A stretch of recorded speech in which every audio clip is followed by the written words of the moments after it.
Hey guys, really nice to be here for TEDxYouth Japan 2022.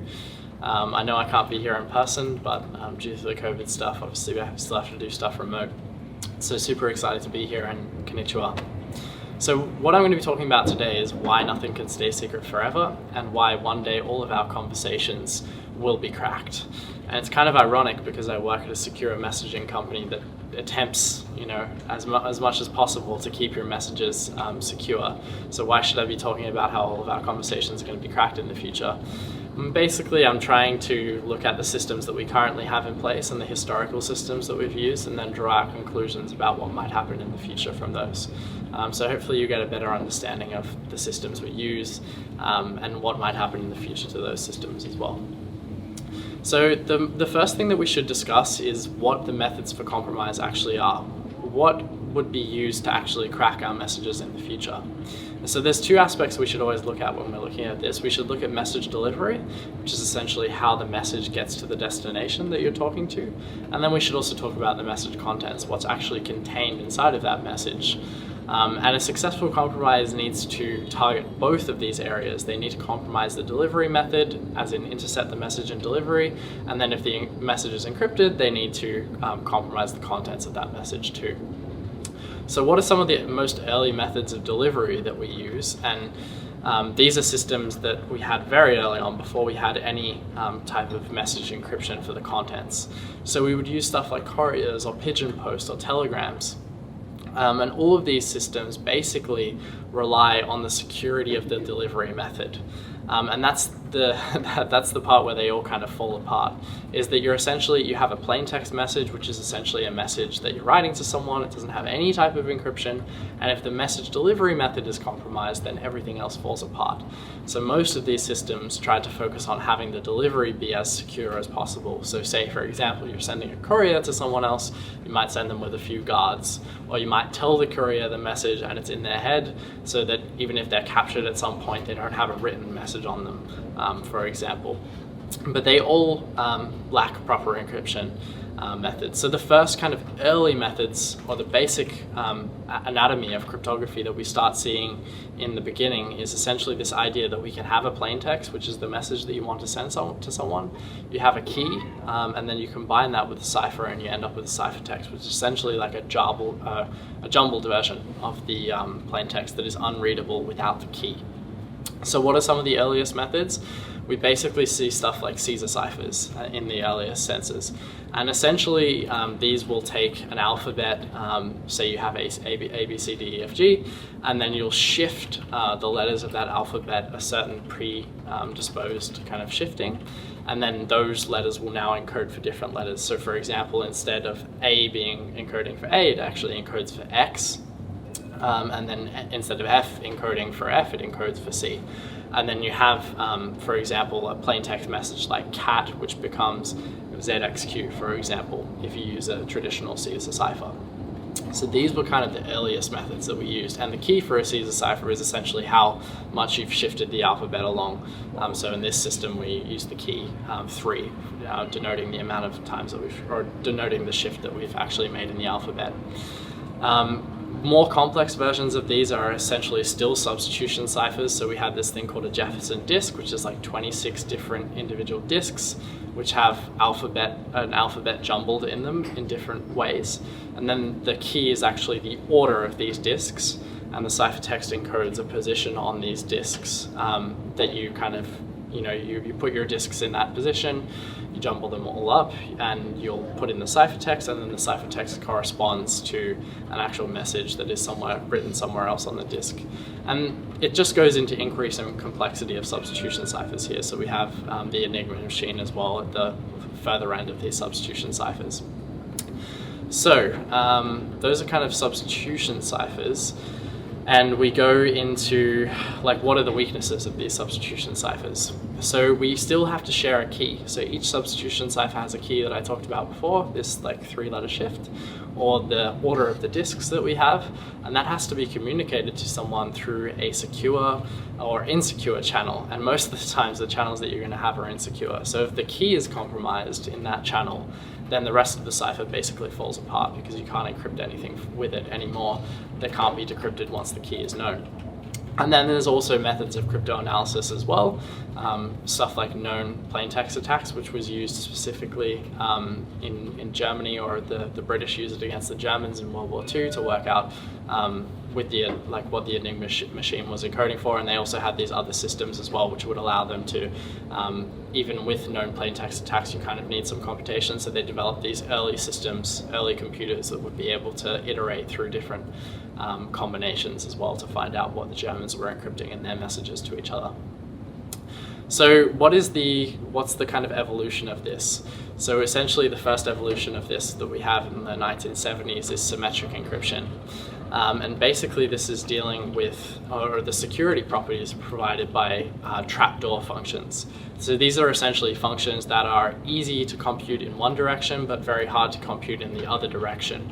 So you have stuff like, or the properties that this provides to cryptographic systems is that it's easy to generate keys, it's easy to encrypt and decrypt messages if you have the right keys, but it's very difficult to go in the opposite direction in terms of if you don't have the key for a particular encrypted message, then you can't go back from that ciphertext into the plaintext very easily. And the first kind of system that we had using these properties was called DES. And it had some problems, which we can look at before. The weaknesses of DES, which was the first symmetric cryptographic system, was that the keys were really short. And these keys still needed to be communicated over insecure channels as well. So we still had that problem that we had before. If the channel isn't secure, you're communicating this 56-bit key. If that gets stolen, then all future messages encrypted with that key can be decrypted. So where do we go from here? Well, one of the biggest breakthroughs that we saw was asymmetric encryption. So this is the idea of not just having one key, but splitting that key up into two key pairs, and essentially having a public and a private part of that key pair. So when you want to encrypt someone, you essentially send them your public key, they encrypt for that public key, and then the person who holds, or you in this circumstance, you hold the private part of that public key, and that gives you the ability to decrypt in that situation. And you can communicate the public key over insecure channels. So anyone can read that public key that you communicate to your friend, and still, as long as they don't have the private key for that conversation, which you keep locally to yourself, they will never be able to decrypt someone who encrypts information for that public key. So this was kind of a breakthrough because it solved that problem of using insecure channels. We can now use insecure channels to establish strong cryptographic systems. And the kind of first system that we had out of this was called RSA, and it's still actually used today, just not so much because it's a little bit less efficient than some of the schemes that we've come up with down the track. And it's very secure against cryptoanalysis. It obviously doesn't have this key distribution problem as well, as long as you use a key of the appropriate length. So I've kind of described two of the systems that are at the forefront of encryption right now: symmetric encryption, which is a fixed key that you have to communicate, and then asymmetric encryption, which you can communicate over an insecure channel.